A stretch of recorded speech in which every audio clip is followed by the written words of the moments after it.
jërëjëf Cheikh internet de Baol TV seen émission question de l'heure tey nag am xew-xew boo xamante ne bu doy waar la fi mu nii ñoo ngi taxaw ci buntu préfecture ndaje bi fi amoon ndaje bi santé la woon maanaam jéem a xool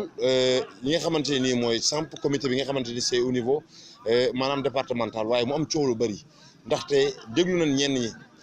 ñi nga xamante ni ñoo jóge ci communauté rurale yi nee nañ préféré def forcing waaye ñeneen ñi waxuñu loolu duñ def lu tàll leen suñu micro xool tamit dem ci ki nga xamante ni mooy njiitu dëkk bi muy préfet mu wax ñu lu waral tey jii réunion ji mujj ko suspendre. mbokk yi yaakaar naa ne comme ni ñu leen ko waxee woon sànq fi mu ne nii nag ki ñu taxawal mooy Cheikh Faye bokkoon ci nga xamante ni ci kujje gi la woon bëgg a jiite li nga xamante ni mooy secrétariat exécutif bi Cheikh ñu laaj la tuuti réunion bi nan la demee ci biir. waaw avant tout ñu ngi sant vraiment ñëpp ben réunion bi ni mu demee mooy bon bi ñu ñëwee dans la salle bon fekk nañ fa sous-préfet bon bi mu jëlee parole le préfet du département bi mu jëlee parole xamal nañu ne waaw dañoo ñëw pour installer le réseau CDS yi bon ñu toog mu entamé commencé naan voilà nii aussi nii lañ koy defee suñ jëlee ci département bi comme poste secrétaire exécutif dañuy jël le trésorier général dans la commune bon foofu aussi man jël naa fi parole ma ne ko monsieur le préfet l'assemblée elle est souveraine c'est l'assemblée qui doit décider mais kenn du décider à leur place biñ demee ñu ne kon léegi ñan ñoo bëgg a nekk secrétaire exécutif bon au niveau de l'arrondissement de Ndindi et de Ndoulo bon man maa fa yëkkati woon sama loxo mais au niveau de la commune on a vu plus de 5 candidats yoo xam ne ku ci ne dafa bëggoon ñu dem waxtaan bon ça fait 30 minutes déggoowuñu ñu ñëwaat ci salle bi ñu wax ñu mujj bàyyi ne Diomaye bon bi mu ñëwee aussi moom ñu waxtaan à ce que moom pour mu jël lii ma jël lii bon ma ne ko man daal en tout cas ci li ma campé mooy dama campé ci poste secrétaire exécutif bi te man aussi dama leen di xamal leen une fois ma perte que je n'ai pas besoin le poste de trésorier général parce que aussi mënoo xeex poste ñàkk ko ñu joxaat la poste loolu amul fenn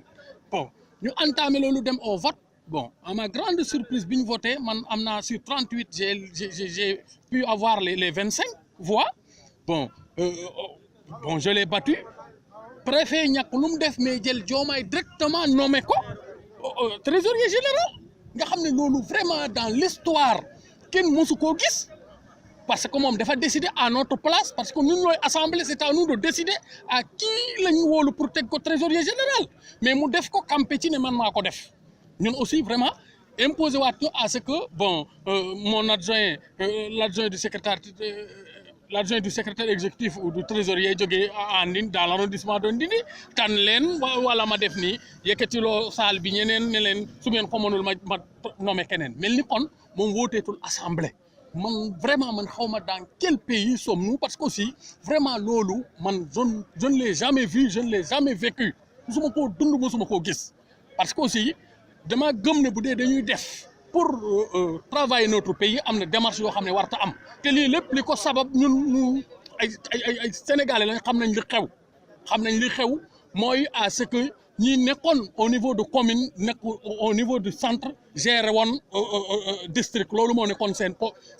objectif seulement ils n'ont pas réussi parce que ñun xam nañ li ñu war a xam te dafa am yoo xam ne vraiment man dama gëm ne dafa war a jeex monde rural ak monde urbain ça n'existe pas soo demee dans le monde rural il y a des intellectuels que des illettrés soo demee aussi dans le monde urbain il y a des intellectuels de kii man vraiment rus naa tey. fi mu ne nii gannaaw bi nga amee mbecceel googu yëpp ak maanaam cri de cœur bi nga xamante ne nii wax nga ko saafara gi dégg nañ ne suspendre nañ séance bi maanaam yow bi ñu toon a fal tey bi nga xamante ne nii bu ñu rétablir say droit ak ni ngeen war a doxee soit consensus wala vote nan ngeen compté def. ñun liñ compté def mooy on l'a entamé parce que génn nañ saal ba baleen ndaxte ñun bi ñu xamee ne fii démocratie amatul nekkatuñu ci réew mi ñu xam vraiment kii war a nga xam ne mooy le contrôle de la légalité war a def li mu war a def defu ko ñun on a failli sortir la salle on a quitté la salle et liñ teg a def aussi mooy je pense que on ne peut pas parler du district sans le département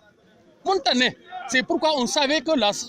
ce truc-là sera suspendu parce que noo mën a defee ignorer l'arrondissement de Ndoulo et de Ndindi ne da ngay créer un CDS département mënta ne c'est pourquoi ñun vraiment liñ compté def mooy fi ñu campé la ñu campé si on doit aller au vote nañ dem on vote suñu waxtaanee pour am consensus nañ ko def parce que l'Assemblée elle est souveraine comme je l'ai dit personne duñu imposer ni lii ngeen di def c'est l'Assemblée qui doit décider merci. jërëjëf Cheikh internaute yaakaar naa ne Cheikh Faye moom mi nga xamante ne nii bi ñu demee ci vote yi moom moo mujjoon a gagné li mu leeral leer na nañi ci bopp nit ñi yaakaar naa ne seen émission question de l'heure la noonu lañ koy toppee. gannaaw bi ñu jëlee ki nga xamante ne nii mooy Cheikh Faye génnoon maanaam vainqueur ci li nga xamante ne nii mooy maanaam élection bi jiitu après ñu mujj kaa dakkal ñoom mujj daw génn nee nañ taxawaay préfet bi lañ fi sujet trop. dañuy jël waa commune bi Modou Lo Thiam bàyyi ko présenté woo téléspectateur Baol TV.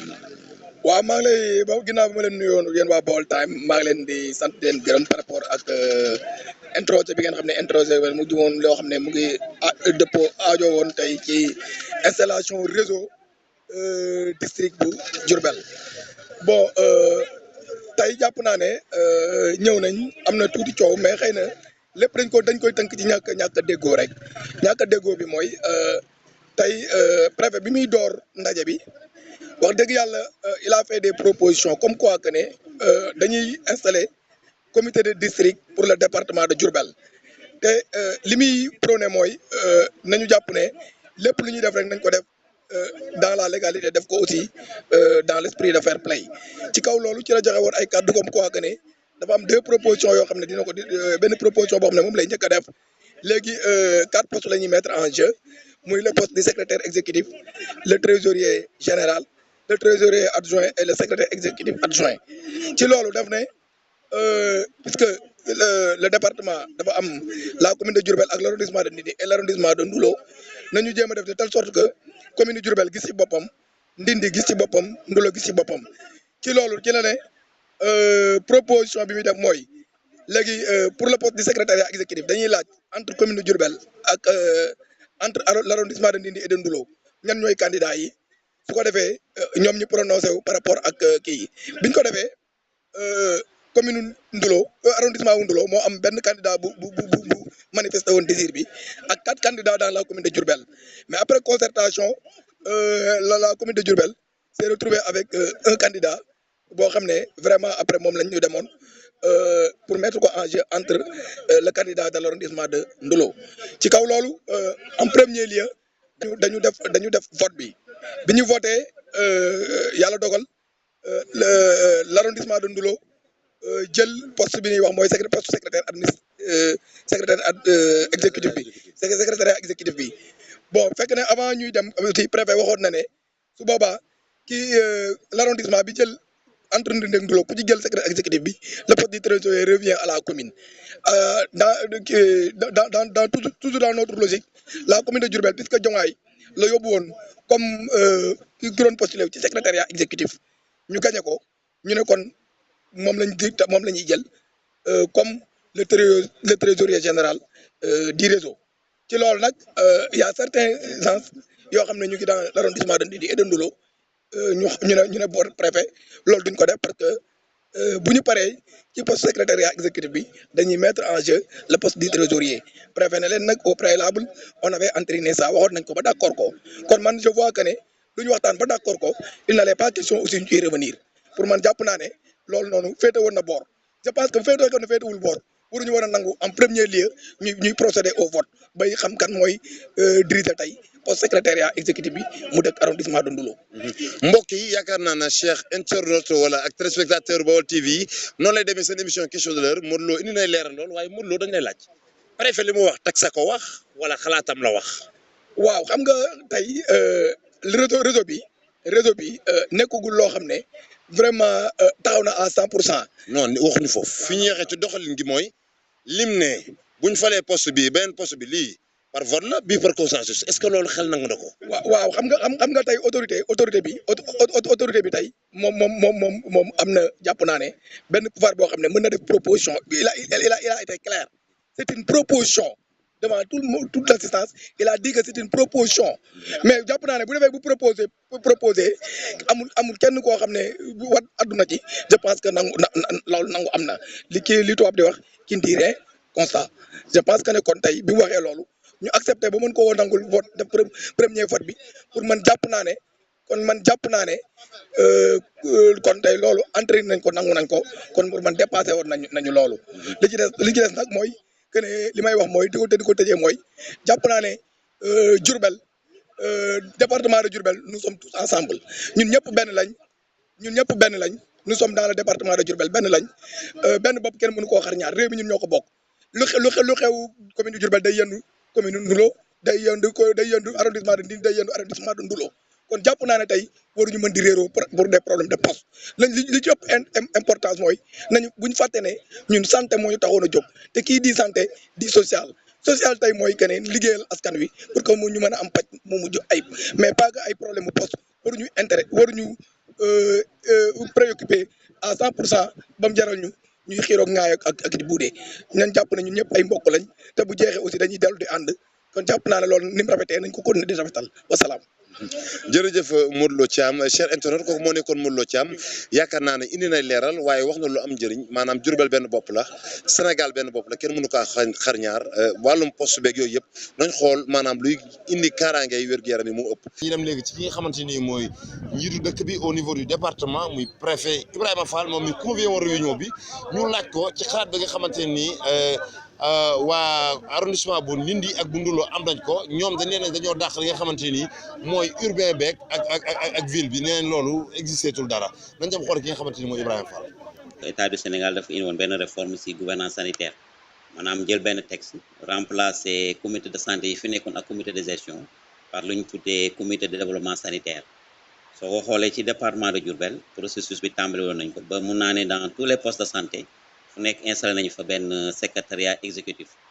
maintenant soo jëlee aussi texte bu bees bi ci article bu mujj bi dafa abrogé décret bi créé woon comité de santé kon c'est-à-dire que même comité de district kon amatul waaw soo xoolee comité de district ñu ngi doon jógee ci comité de santé njëkkee te ñoo ñëpp remplacé nañ leen depuis nag 1 mois ñi ci liggéey ak le médecin chef pour que quand même nañ jël le comité de district quand même génne ko te teg fa lu ñu tuddee un réseau parce que texte bi moo ko wax parce que aussi comité de district bi amatul légitimité amatul légalité léegi bañ ko defee aussi on a demandé à chaque sous-préfet ne na xool ci secrétariat exécutif bi nañu yónnee 2 membres médecin chef également ñu ne ko pour la commune de Diourbel centre de santé bi na yónnee ñaari membres poste de santé commune yónnee ñaari membres te soo xoolee li ñu ci jublu rek mooy gën a ñoŋal quand même gouvernance sanitaire bi ndaxte wax naa ko sax ci njalbeen bi comme réseau bi revêt un caractère facultatif amul lenn lu ñuy obligé ñu mettre en place parce que dañu ne preuve texte su ne preuve rek mooy yaay seet ñun nag aussi on a jugé sur la base de ces 2 raisons muy légitimité bi ak légalité communauté bi ne kat nañ mettre en place réseau bi nga xam ne ñoom lañ fal ñu dem liggéey aux côtés du médecin chef nekk réseau biñ ko defee aussi ñëpp ñëw nañ tey mun naa ne feuille de présence mi ngi fii nii donc pratiquement sur les 40 personnes 38 yëpp étaient dans la salle ñu wax leen lan lañ ci jublu ensuite ñu déggoo ci benn principe parce que xam naa ne ma ne réseau bi c'est un réseau départemental c'est pour tout le district kon suñ koy def duñ ko def nañ ko def de telle sorte que muy commune Diourbel arrondissement Ndini ak arrondissement Ndoulo kenn ku nekk am si un représentant à l'intérieur ndax 4 membres kese la ndax su ko defee dinañ xam ne réseau bi c'est un réseau départemental information yu jógee si district bi aussi mun a wàcc au niveau de la base parce que aussi soo jëlee la commune am na au moins 10 postes ak le centre de santé bi nga xam ne pratiquement mooy générer pratiquement mun nañu 50 ou 60% recette réseau bi bi ñu si waxee aussi ma ne je le soumets à l'assemblée amul kenn koo xam ne principe boobu dañ ko rafetlu ñu ne léeg-léeg comme que demee na noonu te ñaari poste titulaire moo ci ne muy trésorier général ak secrétaire exécutif mu am ñaari adjoint ñu ne leen suñ jëlee ñaari poste titulaires yi benn bi su dee ab arrondissement tudduma sax arrondissement n'importe quel arrondissement su ko jëlee kon beneen ba day dem ci commune ba su dee commune bi moo jël benn bi aussi kon beneen ba dem ci arrondissement ba mu ne ko dina des ñaari poste arrondissement bi nga xam ne amul si ñaari poste titulaires yi quand même ñu fexe mu jox ko benn bi mu des benn boo xam ne dinañ xool nan lañ koy répartir ñu ànd ci buñ commencé liggéey bi kon xam nañ ne kon ñaari poste titulaires yi benn bi day dem si arrondissement bi dem ci commune ma ne léegi kon que yéen a ngi saal bi kan moo ci bëgg a nekk secrétaire exécutif bañ ko yëkkatee mu am kenn ku jóge arrondissement Ndoulo mu tudd Cheikh Faye am 4 yu jógee dans la commune de Diourbel ni Mamadou Dioum Pape Semou Ngom Abdourahmane Fall ak Alpha Seynou Dey ma ne leen comme que demee na nii léegi da ngeen di génn ngeen waxtaan léegi yéen d'abord yéen waa commune bi parce que lii mënul ne mënoo leen nekk 4 pour un seul poste waxtaan leen ngeen jël kenn soo leen jëlee kenn ñu boole koo ki nga xam ne moo jógee arrondissement Ndoulo ñoom ñu waxtaan kenn ki jël secrétaire exécutif kenn ki déclaré nekk trésorier général et on avance ñu may commune bi presque def nañu ay 15 000 mu ñëw finalement ñu juboo Pape Sema moo njëkk a désisté Pape Sema Ngom mu des ñett Abdourahmane Fall désisté mu desoon D ak Mamadou Diouf ñoom ñaar bi ñu juboowee finalement moom mu ne bàyyi na ko Mamadou Diouf ma ne léegi kon léegi Mamadou Diouf yow waxtaan na la secrétaire Cheikh Faye kan moo jël trésor kenn jël ñoom ñaar ñëpp ne ñun secrétaire exécutif ma ne ko nag comme que demee noonu revenez en salle soo leen ñëwee salle comme que am ngeen xëccoo si poste secrétaire on le soumet à l'assemblée générale su kenn ki suñ ko falalee secrétaire exécutif kenn ki jël trésor général léegi yeneen ñaari postes yi jël ñu jox enregistrement dina kenn ñu ne ok bu ñu defee loolu ma ne léegi yéen kan moo si voteel Cheikh Faye il a eu la majorité pratiquement sur les 38 25 yëpp voteel ko kon xam nga jaratul 13 ñu ne kon ma ne ko comme que demee noonu le secrétaire exécutif kon mooy Cheikh Faye kon le trésor général sera Mamadou Diouf c'est là où maintenant ñoom ils ont compris qu'ils ont une force mécanique ñu bëgg maintenant fecci le principe ba ñu waxoon ñu ne comme que demee na noonu nañuy voté poste yëpp ma ne loolu mënul ne comme que tënkoon nañ ci lii nañ ko continuer kenn ku ne gis sa bopp c'est ça l'origine du problème bi mu ko amee aussi ils ont décidé de sortir te mën naa leen ñaar moo ci ne amul lenn lu ñuy obligé ñu teg réseau bi te am naa possibilité aussi mais teg un comité ad hoc mu koy doxal ndax yoon may na ma ko waaye dama bëgg ñi nga xam ne ñoo am légitimité ñu fal leen ñu dem liggéeyal seen askan man loolu moo ma gën a loon mais mënoon naa tey toog suma bureau jël arrêté def comité ad hoc mais defuma ko j'ai choisi la voie démocratique et je veux également un réseau départemental boo xam ne rek du féete benn boor c'était ça l'idée et ils l'avaient accepté maintenant à l'impossible ni tenu ils ont sorti de la salle lu leen neex ñu wax mais c'était ça bi ñu amee ñaari postes yi ba pare ñu bëgg a rek mën a léegi ndindi jël leen kenn pour mu nekk ci benn poste waa nga nekk adjoint trésorier wala adjoint secrétaire ñoom may ñu waxtaan mais c'était dilatoire ma may leen ne del leen ngeen waxtaan vous me proposez quelqu'un bi ñu génneem ñu toog tuuti 10 minutes je les demandé est-ce que am ngeen kenn ki ngi pour ñu ne pare ma ne sëñ bi li ngay def man je le sais léegi bi ñu demee nag ñoom finalement ils avaient dit que lii daal principe bi ñu waxoon duñ ci mën a dañuy continuer ma ne vous êtes libre de quitter la salle et ils vont sortir de la salle li ci des nag nous on va prendre nos responsabilités moo la demee. fu mu ne kon mën nañoo jàpp ne réseau bi taxaw na wala dañuy amal beneen daje pour taxawal ko. non réseau bi taxawul donc moi je me dis que mën naa am ñaari fois mën naa jël un comité ad hoc teg fa ay nit en attendant parce que soo xoolee texte définitif yi war a tënk réseau bi génn dañoo wax rek mën ngeen am réseau nous on a essayé de prendre notre initiative personnelle pour aider quand même le district sanitaire ñu dem parce que ce qui est clair dans d'autres départements peut-être ils ne l'ont pas fait mais moi j'ai pris sous ma responsabilité de le faire pour même comme ni ma waxee si njëlbeen parce que le comité de district mënul cohabiter ak CDS parce que amatuñu légitimité amatuñu légalité et ça maintenant su fekkee ne tey l'assemblée générale est infructueuse mun naa jël sama sañ-sañ dogal jël un arrêté teg fa un comité ad hoc heure bu ñu demee nag ba teg réseau bi ñañu falaat su boobaa ñoom ñu doxal et pour le moment on est en train de travailler avec le médecin chef et sous peu quand même on va prendre des personnalités qui vont quand même jouer le rôle de comité ad hoc. jërëjëf Cheikh internaute yaakaar naa ne li ñu waroon a xam yëpp tey jii seen émission question de l'heure ci wàllum CDS bi muy centrale départementale bu sanitaire bi muy réseau départemental bu sanitaire bi nga xam ne waroon a samp tey préfecture bu Ndiaré mu amoon i gàllankoor yu bëri jóge ci ñenn yi nga xamante ni mooy arrondissement bu ñu dégg bunduloo gannaaw bi ñu tabbee ki nga xamante ni mooy Cheikh Faye ci bopp bi ñoom ñu laajoon tamit yeneen ci des yëpp ñu def ko élection waaye biñ njëkkee ci ki nga xamante ni mooy autorité départementale bi muy monsieur Ibrahima Fall di préfet bi indi nañu leeral nañu avant ñuy tàmbali vote yi dañoo waxtaan ba juboo ci ay kaddu léegi biñu demee bi nga xamante ni ñoom dem nañ ba nemmeeku ne am nañ majorité écrasante boobu lañ bëgg a continuer lépp doxal ko ci wàllum vote te loolu mënut a am gannaaw boobu lañ génn ci salle bi waaye kii di préfet bi xam le ne nee na moom ba léegi taxi yi dara matu ci waaye dafa bëggoon rek jàppal district sanitaire bi mën a dox bu baax gannaaw loolu tamit moo ngi xam ne bu ko neexee maanaam ndombal tànkam may na ko wala yoon may na ko mu créé li nga xamante ni moom benn comité ad hoc mu commencé doxal ba ñoom ñuy trouver ab solution jéem a mën a doxal maanaam li nga xamante ni mooy réseau départemental bi mbokk yi leen indiloon tey jii seen émission question de l'heure tey jii ki ne ko dafa di Mor Sène ki ne ko ci wàllum réalisation bi nekk maanaam Mamadou Sylla di leen jox tax dajee ci beneen numéro ak benn invité jërë ngeen jëf